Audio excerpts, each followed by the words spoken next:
తాకట్లో ఉన్న మీ బంగారాన్ని విడిపించి ఆ రోజు ధరకే కొనబడుతుంది ఆచారి గోల్డ్.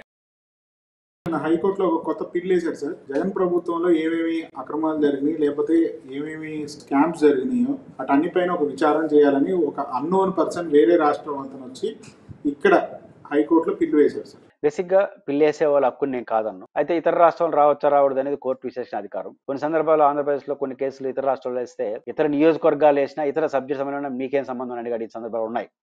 ఏదైనప్పటికీ కూడా ఈరోజు వారు కేసు వేశారు కాబట్టి బేసిక్గా కేసు వేయడాన్ని నేను తప్పబట్టిన. కానీ మీకు గుర్తుంటే గతంలో చంద్రబాబు గారు ప్రతిపక్షం ఉన్నప్పుడు 2014 నుంచి 19 వరకు ఆయన పరిపాలించాడు. 1924 జగన్ గారు పరిపాలించినప్పుడు ఆనాటి ప్రభుత్వం మీద విధానాలపైన సమగ్రమైన విచారణ జరగడం మంత్రివర్గ ఉపసంఘం. ఆ తర్వాత సిట్ వచ్చింది. అదే చంద్రబాబు గారిని అరెస్ట్ చేసింది స్కిల్ డెవలప్మెంట్ కేసులో. కాబట్టి అప్పుడు వాళ్ళు వేశారు, ఇప్పుడు వీళ్ళు వేస్తున్నారు. కాబట్టి అప్పుడు వాళ్ళు వేశారు కాబట్టి చంద్రబాబు గారు అరెస్ట్ అయినారు, ఇప్పుడు వీళ్ళు వేశారు కాబట్టి జగన్ గారు అరెస్ట్ చేస్తారా? జరగదు. కేసుకి తేడా ఉంటుంది, విషయానికి మధ్య వ్యత్యాసం ఉంటుంది. కాబట్టి ఇది అరెస్ట్ చేసేదానికోసం ఉపయోగపడుతుంది అనుకోను. పైపించు ఇప్పుడు నోటీస్ ఆయన ఇస్తే ప్రభుత్వ కోర్టులు బహుశా జగన్ గారి కోరుకో నోటీసులు ఇస్తాయి. ఇదంతా రాజకీయ ఉంటారు అప్పుడు మళ్ళీ వ్యవస్థలు వచ్చి అఫిడవిట్ దాఖలు చేయాలి, లేదా ఆయన మీద ఆరోపణలు ఉన్నాయి. ఇవి కాంప్లికేటెడ్ సమస్యలు. కాబట్టి ఎటువంటి పరిస్థితుల్లో కూడా జగన్మోహన్ రెడ్డి గారిని ఇట్లాంటి పేరుతో అరెస్ట్ చేస్తారని నేను అనుకోను.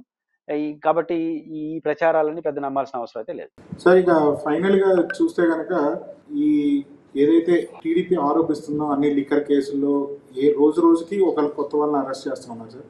ఇంకా జగన్మోహన్ రెడ్డి గారిని ఇంకా కన్ఫర్మ్ అరెస్ట్ చేస్తారు అనేది జనంలోకి తీసుకెళ్తున్నారు సార్. ఎంతవరకు నిజం ఉంచారు అరెస్ట్ చేసేది? జగన్మోహన్ రెడ్డి గారు అరెస్ట్ పేరుతో రాజకీయ చర్చ చేస్తున్నారు. బహుశా 1 yearగా ప్రతిరోజు అరెస్ట్ చేస్తున్నారు కదా ఆయన్ని.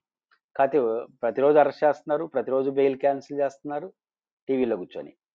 కాబట్టి జగన్మోహన్ రెడ్డి గారు అరెస్ట్ చేయని రోజు ఉంటే కదా మళ్ళీ రేపు అరెస్ట్ చేస్తారో లేదు తెలియదు. అట్లాంటి అరెస్టులు అయితే జరుగుతాయి భవిష్యత్తులో కూడా. అయితే జగన్ గారిని అరెస్ట్ చేయాలంటే ప్రభుత్వ పాలసీ డెసిషన్స్కి కింద జరిగిన ఆరోపణల మధ్య అనుబంధం ఉండాలి. నాకు కనపడట్లేదు, ఇంతవరకు బయటికి చెప్పట్లేదు వాళ్ళు.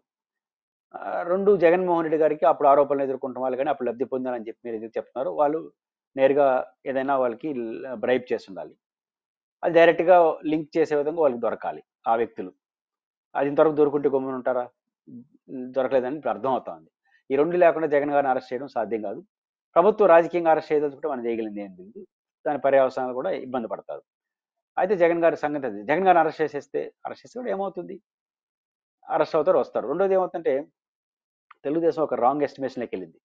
జగన్మోహన్ రెడ్డి గారు డిసెంబర్ నవంబర్ ప్రాంతం ఎలక్షన్ 6 నెలల ముందు అరెస్ట్ చేసిన కాబట్టి కదా జగన్ గారికి నష్టం జరిగింది. మనకు రాజకీయంగా అది పెద్ద ప్లస్ అయింది. ఇప్పుడు మనం చేయబోయేది జగన్మోహన్ రెడ్డి గారిని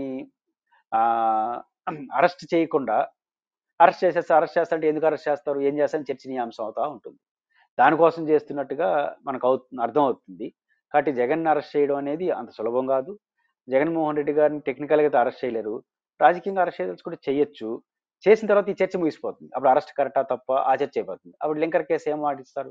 కానీ లిక్కర్ కేసు చుట్టూ సుదీర్ఘ కాలం పాటు వాళ్ళు నడపాలన్నట్టు మనకు అర్థం అవుతుంది. కాబట్టి ఇట్లాంటి ఉండదు. బహుశా ఈయన వివాదరహితుడు కాబట్టి ఆయన ఏదో అరెస్ట్ ఏదో అయిపోతుంది అనుకుంటే అది పొరపాటు.